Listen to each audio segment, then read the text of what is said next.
So bottom line, I have a lot of Amish facts if you want them. Oh, hi, everybody. Welcome to Critic Box, you fine criticers out there. I am Jared. This is Andrea. And we're just talking and gossiping about the TV industry, film industry, acting live, just this and that. How you doing, Andrea?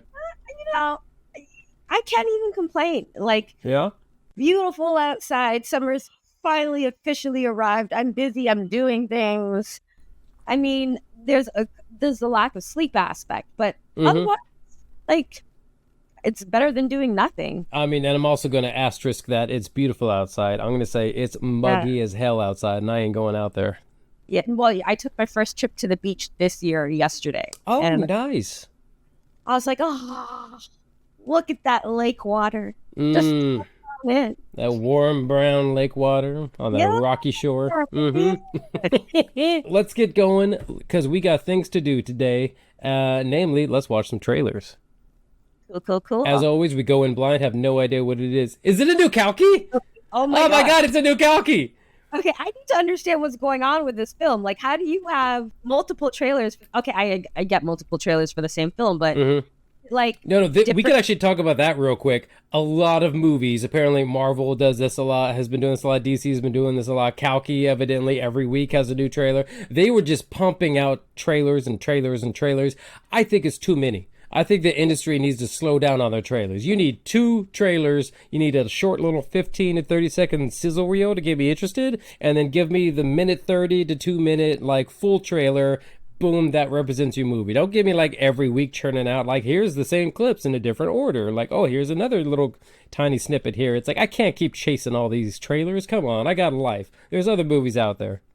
I remember the first trailer that we watched. It seemed like it was a teaser trailer to show one of the main either antagonists or protagonists of the film. And then you and Sarah watched another trailer for the film, and then it was a week ago or something like that, and for Kalki, and we were and it was a minute and a half, 2 minute one. It was beautiful. It's okay, cool, that is what you need to get me interested. I don't know what this trailer is, but let's see what it brings. Okay, what do we got? Ooh, సమయం వచ్చింది. the time has come. భగవంతుని రూపణ సమస్త సృష్టి ఉంటుందంటారు. అలాంటిది మీ కడుపులో ఆ భగవంతుడే ఉన్నాడు.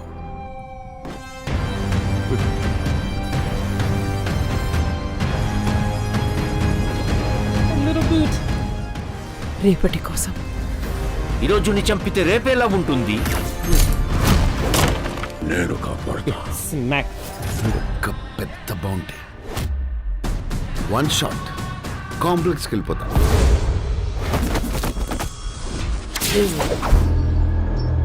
సరే, ఇంక చాలు.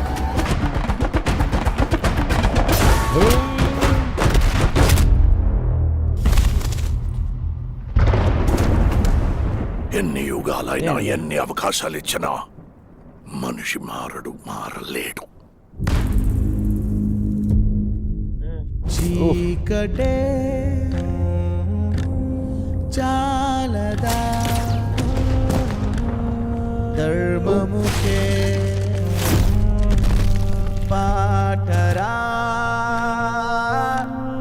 మాధవా రాముగా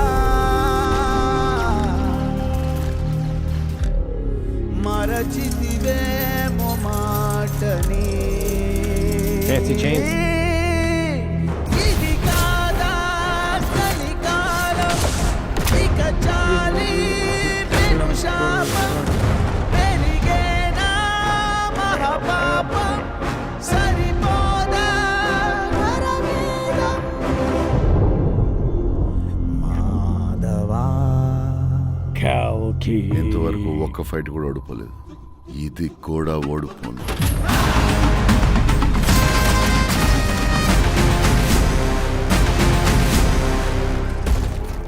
ఈసారి ప్రిపేర్ అయ్యి వచ్చాను.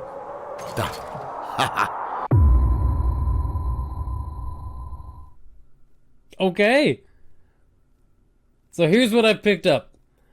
There's a woman pregnant with God, and human dude wants her, and I don't know how to describe the other guy. I want to say Hermit Gandalf or retired god coming out of retirement. I'm not sure who he is, but he's super powerful, and he also wants to protect the woman with tiny feet that fits in his palm as he helps her down from a wagon.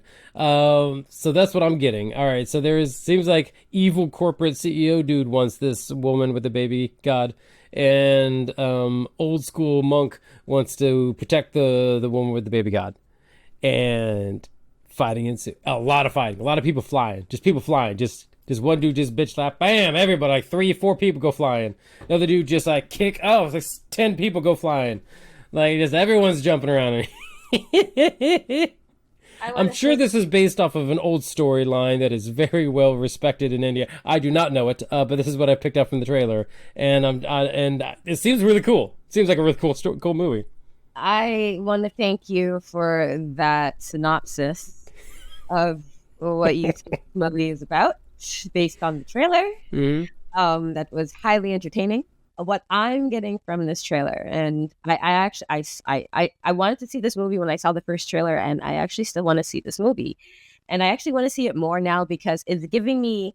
I like the use of the light as part of the costumes, as to tell the audience that these particular characters are special because there is a light that is the basis of humanness emanating from them, and it just makes those aspects look really cool.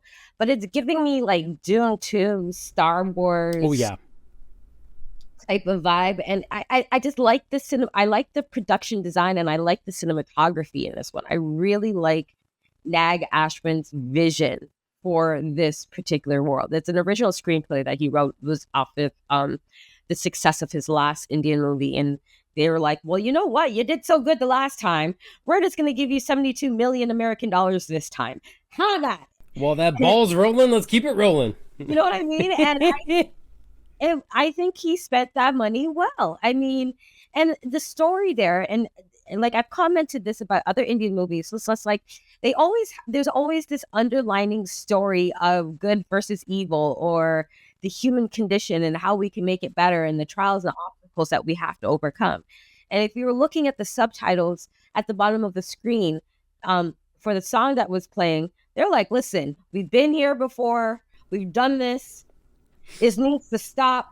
How many times are we going to do this? It's kind of like almost biblical in a sense, you know what I mean? Like, you know what I'm picking up from old samurai movie style of the role of the samurai in most samurai movies is that the new path that people have taken is the wrong path, and it's led to greed, it's led to suffering, it's led to pain and everything, and they're a symbol of the old way that was simpler and purer, and they're there to just whoop ass and get everyone back into shape and recognize that what they're doing is wrong and need to follow a better path. And that's the vibe that I'm getting from I don't know the name of the character. I'm going to call him Hermit Gandalf. But like that's what the vibe I'm getting from that dude, that he's just out there to correct the wrong path, like to clear the weeds, and make things simpler, and to guide the protagonist. Okay, so what about so the protagonist, the Han Solo guy. Complex. Oh, that dude. Is he the protagonist, or is he like the bounty hunter hired by the evil corporate to get her? I haven't picked up, or maybe he's gonna be a little bit of both. He's funny though. He seems to be the comedic relief. I feel like he's the modernist to this tale of historical, ages old, eras old, human yucky. I like he's the face of human yuckiness, but he could also go either way. He could be the good guy, he could be the bad guy. Depends on who's paying, right? And depends on how he feels that day. Right. And then the Han Solo guy, he's like, you know what? I'm new age. I'm new school. I'm going to come show you how to do this. And yes, you've kicked my ass the first time. We've been there. Now I'm going to come back with some armor and let you know that you're not doing that again. And it's just like, okay, so I'm gonna come in this Gundam, and I'm ready to fight a god. And it's just now what, Yeah. It's just He even did like a little hair flick when he was inside of there, like, let's go. But so it's just like I really feel like younger crowds would be really drawn to that. Yeah. But I like that this movie is like completely on trend from what we're seeing from the sci-fi, like not fantasy, but from the sci-fi big budget flicks where, you know, there's armor. This is not just man versus man. It's just man versus man / machine. Like we've seen this play out in Fallout. We've seen it in Atlas recently, like where you're coming to fight the big dude and you're fighting the big dude gassed up in metal that surrounds you and is biologically connected to you somehow and responds to your every movement. So I mean, it's very on trend. It's very on brand from what we're seeing from this genre recently. And I love that. I really do. It's giving as this kind of tradition, like an almost cyberpunk style, that the future sucks, but we got some cool tech. And that's pretty much what the future looks like now. That's what we can look forward to. And how do we 2899 AD, the future's gonna suck, but you're gonna have some cool tech. So that I mean, I like it. I just like there's never going to be a utopian future movie that we're going to see like, oh well, I guess everything worked out. Right, and I really hope it does well, not only in Asia, because this feels like Asia's Dune, like I said before. Like, that's going to be big. Asia's Dune. So I really hope that not only it does well over there, but you know, there's a breakout for it kind of in North America, or just, you know, so we hear more about Nag Ashwin, because obviously people over there trusted him enough to do this, and it really does look like he delivered. So it'd be nice to see more from him. It'd be nice to see more. It would be nice to, you know, make sure that the diaspora here has something to look forward to, and it's just not something that they have to stream or that they have to pirate in order to watch to keep up with what their family and friends back home are into. Yeah, let's hope it gets its moment in the sun. Even though we got some other big names coming out. It's coming out on the 27th, so a little 6 days. And it's coming out with on the same day as Quiet Place. Isn't that the 28th? Day one. Yeah, on the 28th, that weekend too. And I think another movie's coming out next weekend. So it's gonna have some big boots to fill. And Horizon. So it's coming out soon. So we'll see how it goes. Hey, I hope it gets its moment in the sun. Go Kalki. Coming out on the 27th.